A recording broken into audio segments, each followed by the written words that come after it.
Hi guys! Tuturuan ko kayo ngayon kung paano magbayad sa ating loan sa SPay Later gamit ang ating GCash app. Click lang natin yung SPay Later. Click Pay Bill. And then kung makikita nyo 991.82, Pay Now, Confirm. And then select Payment Method. Click InstaPay. Click Confirm, and then Pay Now.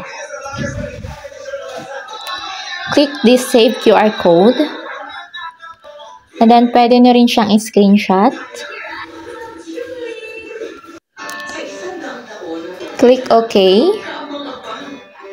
And then kung makikita nyo, pending lang siya. Punta na tayo ngayon sa GCash app.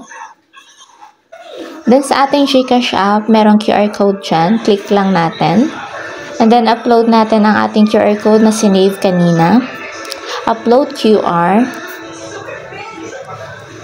Piliin natin yung sinave natin kanina. Kung makikita nyo guys, wala siyang fee kasi nga InstaPay siya. So, click natin yung Pay Now or Pay. And then yan, tapos na natin nabayaran ating credit. Click natin ang download. Click OK. And then, pwede din natin siyang i-screenshot. That's all guys. Thank you for watching. Like and subscribe.